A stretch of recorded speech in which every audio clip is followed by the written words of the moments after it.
Just take us back to the germination of this. Where did the idea come from? Yeah, really good question. I think on the back of what we did last year, our WhatsApp group was pinging for a number of weeks and trying to come up with different ideas. If I'm honest, we weren't going to run. We were going to try and do a cycle or a big walk, but the BBC advertised a run in America, which inspired it. So it's called Big Dog's Backyard Ultra. And I read about that and thought I wouldn't mind having a crack at 24 hours. And then it sort of changed jobs. The difficulty of trying to find 7 days around that time of year is pretty tough.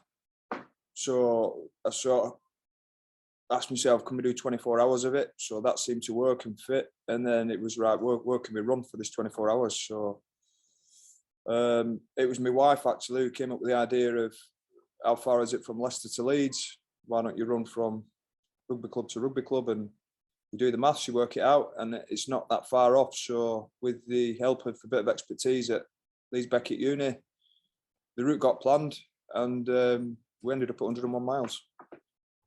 How have preparations been, and how do you even start to prepare for something like this? Yeah, it's good question. I think I do feel like we're winging it a little bit, but I felt like that last year.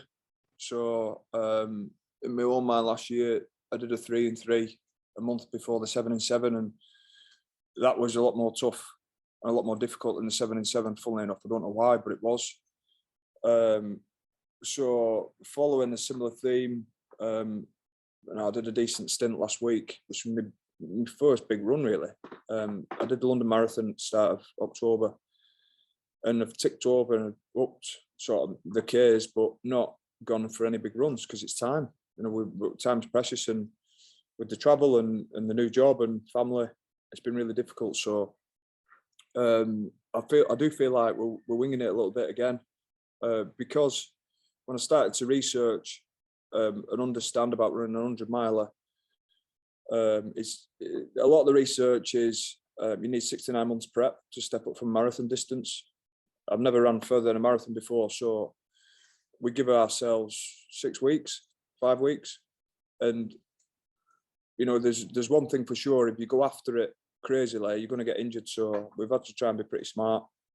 I do understand as well that a big part of this challenge is mental. You know, there's certainly some physical parts of it that are going to hurt and going to be horrible, but mentally, I just think going every hour is going to be torturous at times. And then emotionally, it's going to be tough, as I found last year. You know, your mind takes you to different places, and when you understand what you're running for and how important it is, it does make it a little bit more difficult. So training for it's been tough. We won't actually know until we get on the road, and probably won't actually know until we're 18, 19, 20 hours in. But I have to say, I want it to be horrible. I want it to be unpleasant. I know there's a lot of uncertainties and unknowns. The team are prepared for it. The team know that we'll do whatever we have to do to get through. And we've got a brilliant team who we're all friends and all know what buttons to press for each other. And when we need a pick-me-up, they'll do it. When we need a laugh, there'll be someone cracking a joke, and we'll get it done. You're doing this obviously for Rob and so many people who are suffering with MND. Rob thought you were bonkers doing the 7 in 7. What's he thought about this particular challenge? Yeah, he just burst out laughing when I told him, which was brilliant, which was the response I expected. And every time I see him, I get that big smile on his face. The spirit is there, and he's so happy to see people when he gets visits, and but he's massively humbled by everything people have done over the last 2 years. The support, the well wishes, the documentary he's done, the book, the support for the MND Association, the support from the Rhinos and former teammates, everybody across the UK, and then you throw in, actually, you know, we're running on behalf of Rob, but we're running for 2 great charities that Rob is so passionate about, and I think that's really important to all of us, that he is so passionate about it, and he's certainly the big motivator and driver in this, the inspiration, if you like. But we want to try and do our best for him and absolutely show him and all the others who have been suffering with motor neuron disease across the UK, that have been fortunate enough to meet over the last 2 years, 18 months, and families and well wishes I've had, and letters of thank yous and supports from people whose family members have passed away previously or are living with MND currently. It's great for the full team to represent them on Monday and Tuesday, and we're really, really proud to, like I said, to represent these two charities, and certainly with that big number 7 on our back.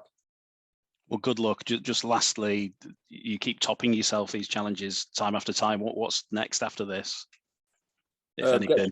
We get some sleep Tuesday afternoon. All being well.